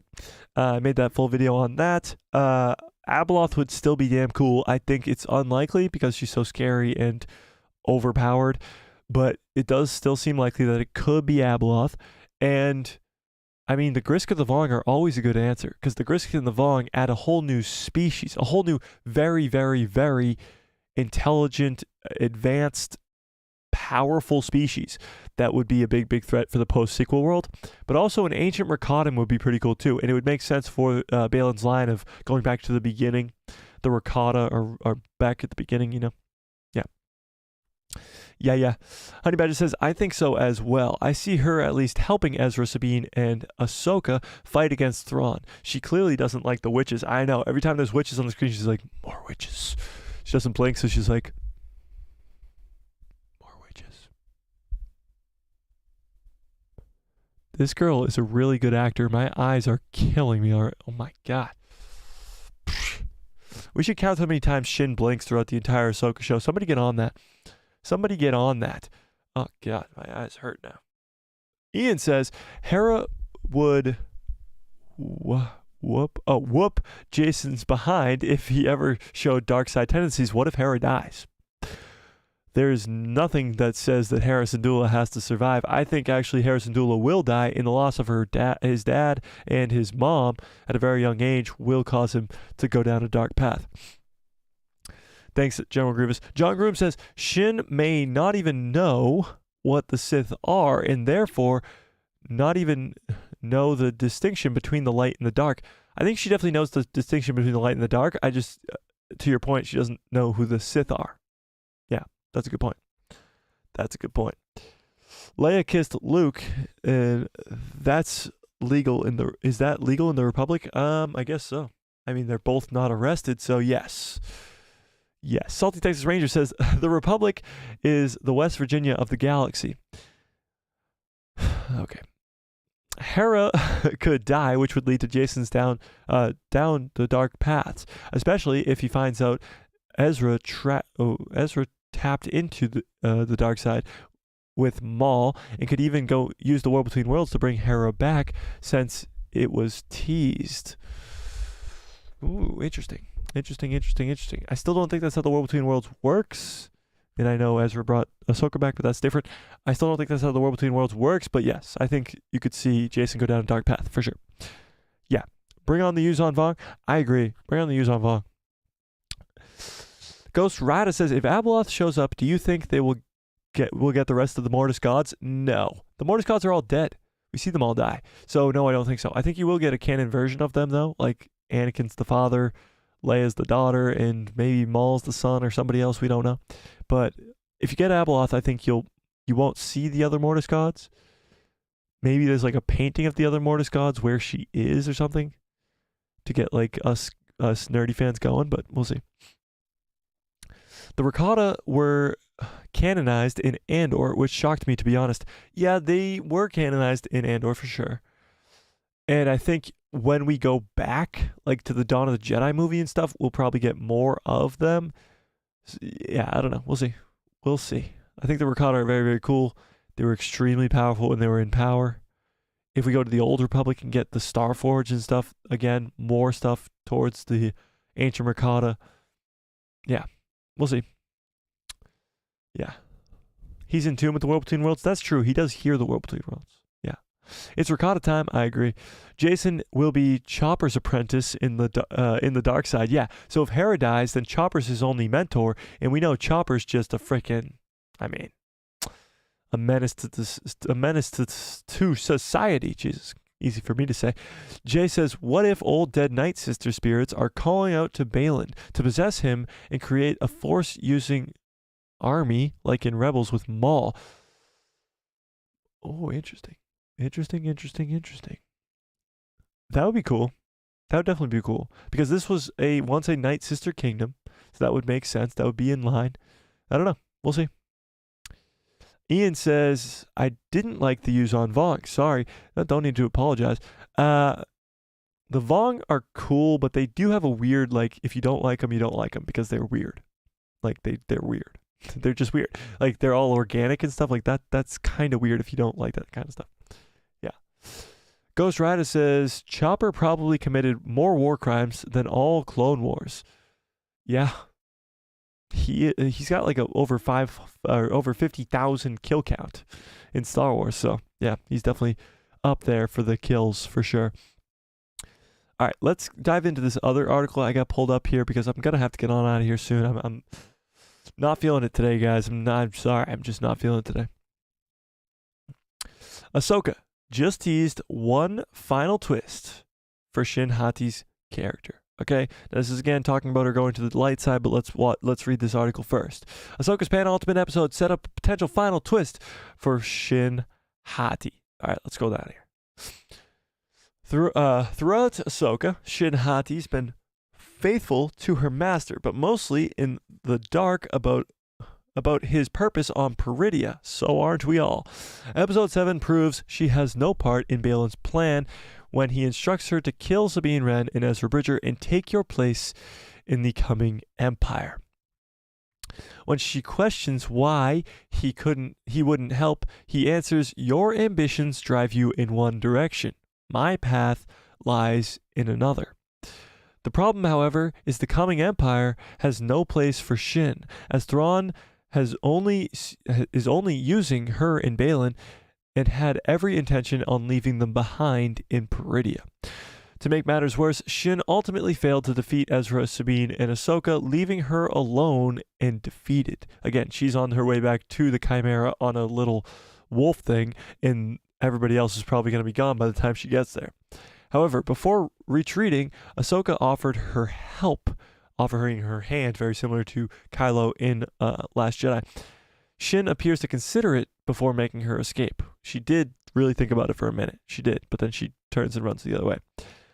The Ahsoka show, separated Shin from her master and allowed for this moment with Ahsoka Tano for a reason. Here's a possible reason why that was necessary and what it means for the season finale. Shin Hati redemption arc. Ahsoka offers to help Shin, and Shin's subsequent hesitation seemingly laid the groundwork for her to join the Rebels crew in the finale. The odds of such a switch are all the more likely since she has no way off of Peridea. If this plays out as expected, there are a few things to note. First of all, throughout Ahsoka, Baylan Skoll and Ahsoka Tano have been on parallel paths. Like Ahsoka, Baylan is a survivor of Order 66 who claims not to be a Jedi. Still, he keeps to some of the Jedi way, and he even has an apprentice in Shin Hati, just like Ahsoka has Sabine. But now, just like Ahsoka once did, Baylan has abandoned his apprentice. It's true. The parallels, I should say, between Ahsoka and Baylan are very, very similar. Baylan just seems to be down a little bit more of a darker path. If Shin Hati accepts Ahsoka's offer in the finale, it would show Ahsoka has truly put the past behind her and could become Shin's new master. That's true. She was really put the past behind her because her master turns into a dark side person. Anakin Skywalker. It is possible that Sabine, the other apprentice and outsider in the series, could be the one who reaches and converts Shin, bringing both of their stories full circle. And it is possible to note that Ezra Bridger shouldn't be ruled out as a potential master for Shin's apprentice or pivotal in her evolving story. That's true too. So let's talk about this ourselves here. What is Shin's destiny in Star Wars? I don't know if she'll last towards the sequel trilogy, but I do think she will come to the light side. And just like Freak Zeke says, we need more Shin Hati.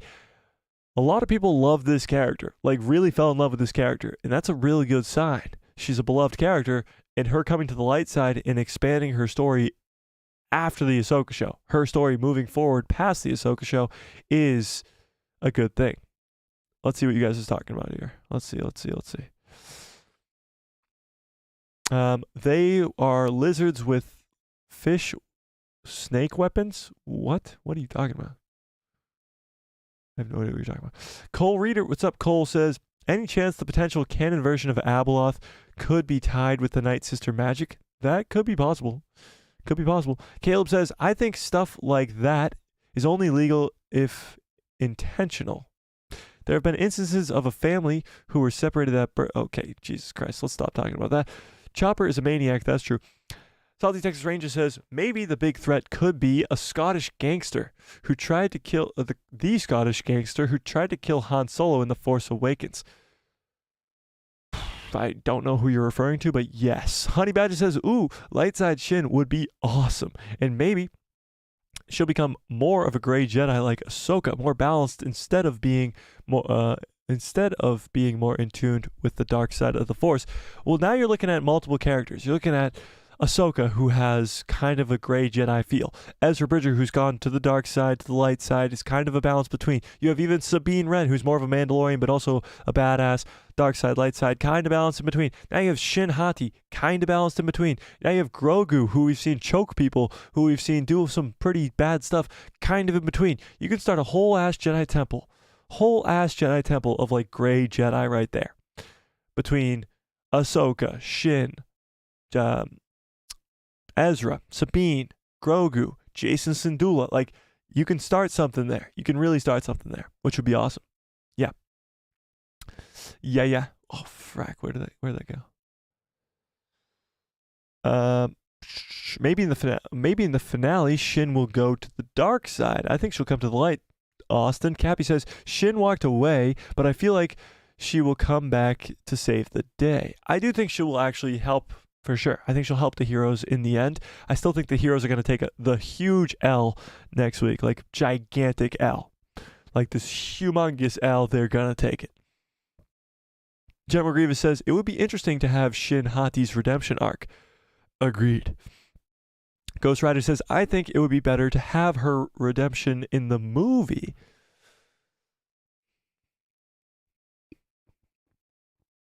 Maybe. If she goes back with Thrawn, but then like kind of turns later on. So they like lay some more of the groundwork for her turn in this finale, and then she continues to go with Thrawn, and then she turns later down the line. That could be true. That could happen. That could happen.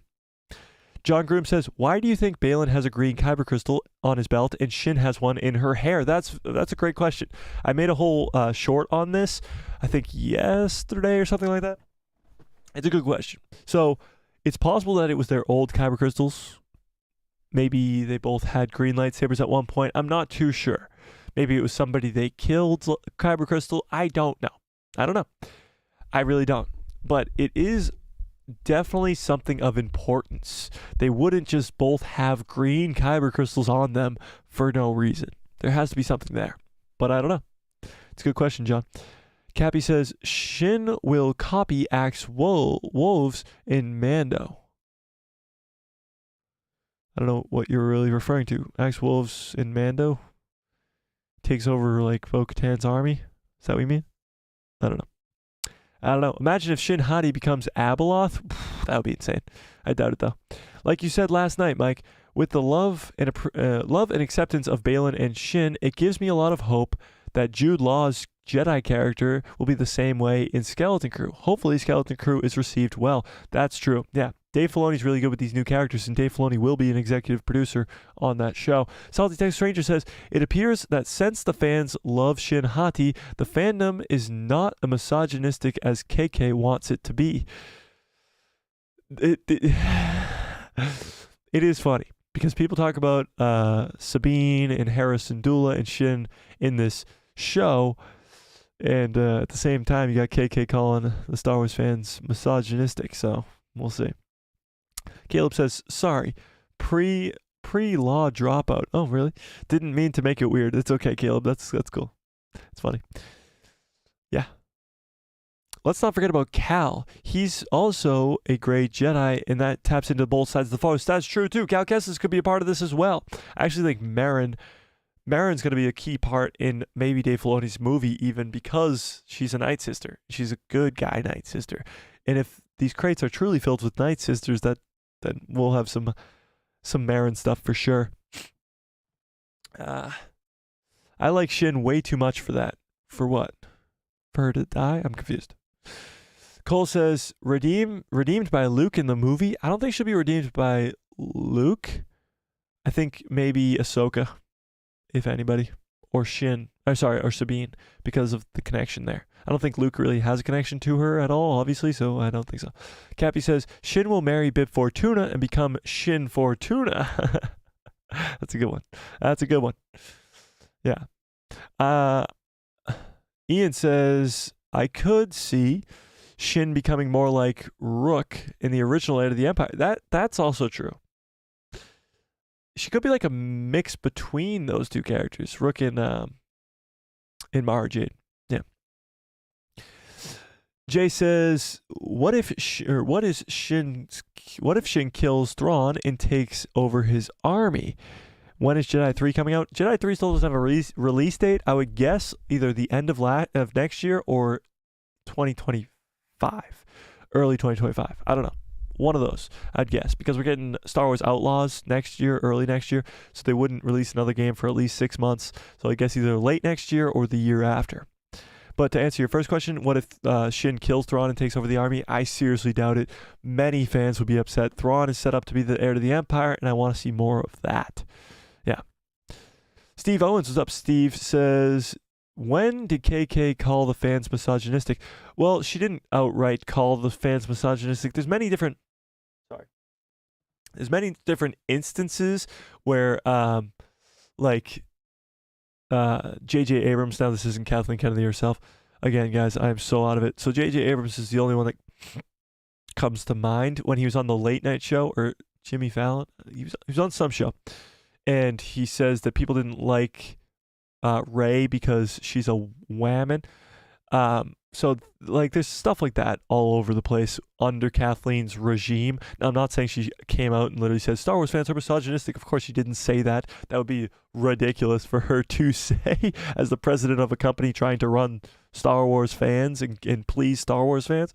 But with that being said, she has definitely made very bad comments to make, let's say, for a president of a company. Ghost Rider says, what happened to Merrin at the end of Jedi Survivor? Okay, spoilers for Jedi Survivor. Merrin is in now a relationship with Cal Kestis, and the two of them are on Tanalorr in hiding, and we don't really know what's for the future for them, and that's why we'll get the Jedi 3 game, but yeah, we don't really know. Well, that's where she is, but we don't know what's going to happen next with her, you know. General Grievous says, a character with Korean name, Nordic surname, and played by a Ukrainian actress. It's true, it's all over the place. John Groom says, maybe they killed Inquisitors and partly purified the crystal because they don't have the hate to bleed their own. They purified Inquisitor crystals, you're saying? Why would they do that? They did this to set themselves apart from other Force users. Interesting. That's a pretty great take, John. I don't think it's true, but it's a good one. Maybe the finale will be called Heir to the Empire. I don't think so, Austin. I think they're saving that title for the movie for sure. I don't think they would waste it on the finale. Oh, we do have a runtime for the finale, by the way, but I'll get that in 1 second. Freaky C says, I could see Shin in the Mara Jade role, but as Thrawn's hand. That's possible. That's definitely possible. Yeah. What if Merrin senses the Night Sisters entering the galaxy?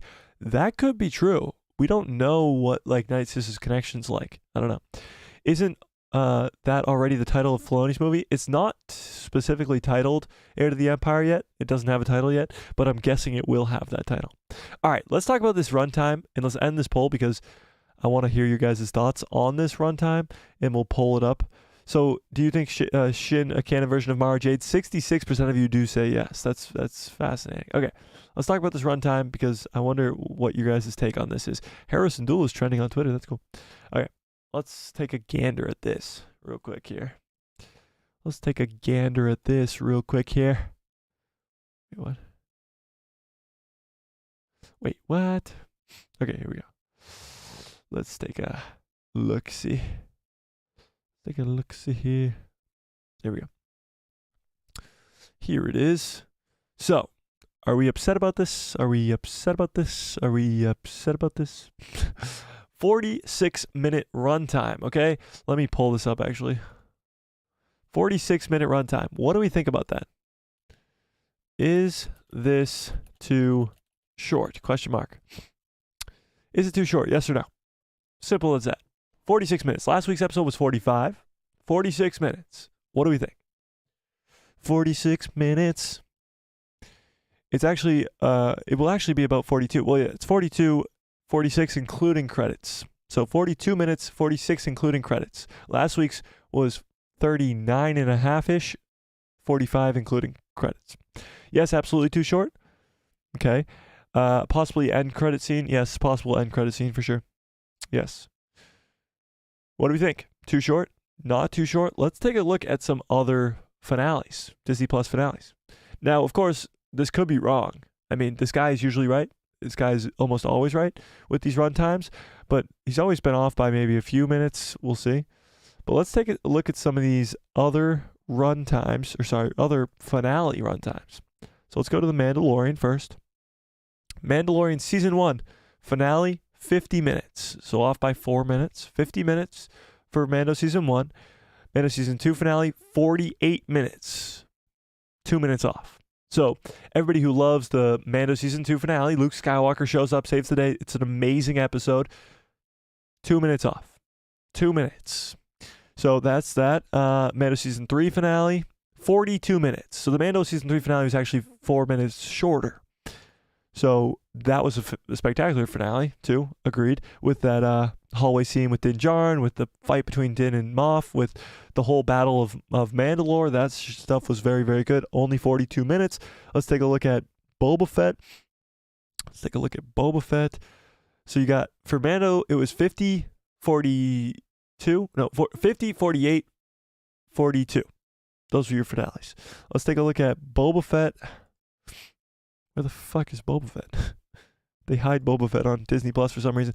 Boba Fett finale was 62. Oh, that's because it was only 7 episodes. Boba Fett, they shrunk down into 7 instead of making it to 8. 62 minutes is crazy. 62 minutes for the Book of Boba Fett. Let's see. Obi-Wan, which was only 6 episodes. Obi-Wan's finale, which was only 6 episodes, was 52 minutes, so only 6 minutes longer. So it's in that same sort of realm of most other finales. Mando being the one that you can compare it to the most because it's 8 episodes, and so was Mando. And it's right there kind of in the middle. Mando Season 3 was 42. Mando Season 2 was 46, 48. And Mando Season 1 was 50. So it's in that same sort of realm. So like I says, it's decent time. It's a nice time, but too short for a finale. But what if it's just leading into either Dave's movie or Mando Season 4 or Skeleton Crew or even an Ahsoka Season 2? Like, this isn't the end of the story, guys. The same way that even Mando Season 2 or Mando Season 1 or Mando Season 3 or Book of Boba Fett, none of that was an end to the story. It was an end to the story at hand, but it was to also continue the story further down the line. This is going to end in a cliffhanger. This is going to end with Thrawn coming in as the new big threat. That's how it's going to end. Pretty much. Like, Thrawn's going to make it to the new galaxy and be that new threat. That's what this has all been leading to. So we don't have much to go for here, you know? Ghost Rider says, with the length, probably a cliffhanger. Oh, it's 100% going to be a cliffhanger, but do we expect anything different? 78% of you guys say it's too short. Salty Texas Ranger says, any theories about a post-credit scene? Either who's calling out to Balin or maybe something that sets up Skeleton Crew or even The Mandalorian Season 4. Maybe something with Din and Grogu or Balin or Skeleton Crew would be my guesses.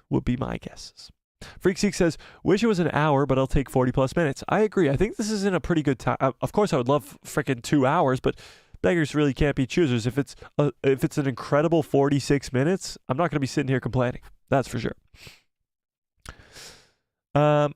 Steve Owen says, some of the episodes are good, but missing tons of information. Let me try and... I think I know what you're getting at here. Like, of course, what's in the boxes, what's Balin calling out to. There's a lot of mystery behind the show, and we're not getting a lot of answers, but a lot more questions. I think that's what the Ahsoka show is supposed to do. It's supposed to give us this awesome, cool adventure of going to this new galaxy, saving Ezra, getting Thrawn, all these characters brought into live action. It's a cool, fun adventure, but it's really all just to set up what's next. It's really setting up Thrawn as the heir to the Empire, which it's done very, very well, and it will probably continue to do in this finale. Set up this movie, set up what's to come next. And it's a great show in the process. It's the Ahsoka show, and that's why it's a lot of Ahsoka's character arc with the whole Anakin, the World Between Worlds stuff. But it's also to set up what's to come. It's also to set up future movie projects. General Grievous says, I think the finale should be at least 50 minutes considering the filler in episode 7. Considering the filler in episode 7? What filler? I don't know what you're referring to, but 50 minutes is kind of the range people like to see, you know? Filoni is great at conveying a lot of story in a short time. Cough, cough, Tales of the Jedi. That's also true. You can't really tell much about the time of a story when Tales of the Jedi is 11 minutes and it's incredible. Like, absolutely incredible. So you can't really... 46 minutes, doesn't matter. If it's a shitty 46 minutes, it's going to be a shitty 46 minutes. If it's incredible 46 minutes, it's going to be incredible 46 minutes. It doesn't matter the length. Now, I'd love to see an hour and a half. I'd love to see 2 hours. But again, beggars can't be choosers. Jay says, is there going to be an Ahsoka Season 2? There has not been an Ahsoka Season 2 announced. Before Ahsoka Season 1 started, I would have said no. But now I actually believe that there might be. Steve Owens says they never even explained what happened between Ahsoka and Sabine at the end of the that ended their first apprenticeship. That's true. And actually, no, they did. They did. That's my fault. They did. They touched on it in episode 4? Episode 4? Was it? When Baylan talks about how Ahsoka wouldn't let Sabine go save her family. Sabine was very, very angry at Ahsoka the entire first couple episodes because she was pretty much blaming Ahsoka for her family dying in the Night of 1,000 Tears on Mandalore. And Baylan explains that to us. Yeah. Salt the Texas Ranger says Ahsoka hit on Sabine. She wasn't down for that. What? What are you talking about? Yeah. General Grievous says, I think Ahsoka will get a second season before the Filoni movie. Now, a lot of this is kind of up in the air because of the writer strikes. Now, the writer strikes are over, which is spectacular news, and the actor strikes are the Actors Guild of America, the Writers Guild of America, the whatever they're called, the SAG-AFTRA, are going to start negotiations this week. So the strikes might be over very soon. They might be over very, very soon. Okay, so we'll see what is to come from here, but the strikes might have changed and altered the plans. They definitely might have changed and altered the plans. Steve says, but that's from Baylan's point of view, the villain. But Baylan reads her mind. That's that whole scene. He closes his eyes, breathes in, reads her mind, knows about Ezra Bridger immediately, knows about her parents, her family dying, knows about her relationship with Ahsoka, all that stuff. Yeah. That's what episode 4's ending was all about, you know? Ahsoka hit on Sabine? What? Wake up, dude. Yeah, I don't know what he's referring to. Understanding the relationship between the main characters isn't important. Oh, well, yeah, it 100% is. What are you talking about? Freakseek says, Baylan revealed that the fallout was because of Ahsoka not backing Sabine to save her family. Yeah.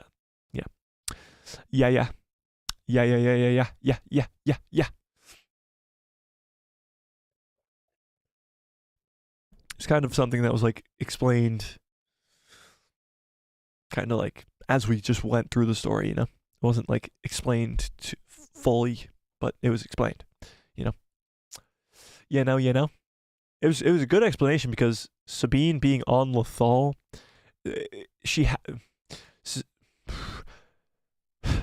Sabine in season 4 of Rebels comes off of Mandalore to help the rebels take back Lothal. Then she's still on Lothal come the time of Ahsoka. Why didn't she go back home to Mandalore? Why didn't she go back home to help her family fight the Empire? Why wasn't she there during the Night of 1,000 Tears? That's all explained. All those questions are answered with just one line from Baylan Skoll. And that's the genius of Dave Filoni. That's literally the genius of Dave Filoni. He really just explains everything simply with a one-off line from Baylan Skoll saying to Sabine, how Ahsoka didn't let you save your family, did you? Did she? Whatever he said. I forget what the exact quote was, but he says that. And that explains why Sabine wasn't on Mandalore when it died, when the Night of 1,000 Tears. What happened to Sabine's family? They all died in the Night of 1,000 Tears. Ahsoka didn't let her go. Why didn't Ahsoka let her go? Why was Ahsoka in charge? Because Ahsoka was training Sabine. That all has to have happened for Sabine to be on Lothal, for Sabine not to be on Mandalore during the Night of 1,000 Tears, and to explain all that stuff. And he does it so quickly and concisely that some of us even didn't see it. You know?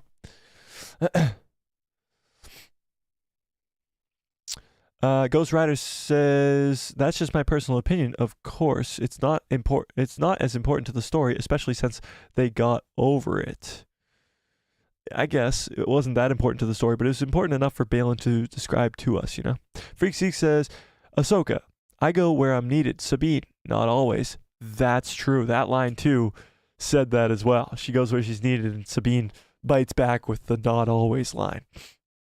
That's true, too. Yeah, some of that early episode stuff, now that we know what we know, going back and watching episode 1, 2, and 3, some of those lines like that, like Sabine saying not always, you understand what that means now.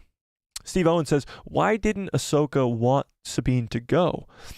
That's a good question. Maybe they were training. Maybe of course, the Night of a Thousand Tears happened like that. Like they didn't know it was going to happen. It's more explaining why she wasn't on the planet at the time, you know? If Sabine went, she would have died. Well, that's true too. But they didn't really know that that was coming. Sabine being on Lothal saved her life, though. Yeah, it's true. It did. Yeah, for sure. For sure, because Ahsoka didn't want her to die. Well, that's true. Maybe Ahsoka sensed it in the Force. I don't know. There's still some unanswered questions for sure, and I love the unanswered questions because it leaves us up for us to have these discussions. And it's fun. It's absolutely fun. 100%. Very, very fun. Whew. Can you feel it now, Mr. Krabs? Okay, let's see. What else we got going on here? So the 46-minute runtime, you guys seem to be thinking it's too short. Whoops. You seem to be thinking it's too short. 46% of you, 64% of you do think it's too short, which I kind of agree with. I wish it was longer, but again, we have to see the episode to tell. We can't really judge much about this right now. Yeah.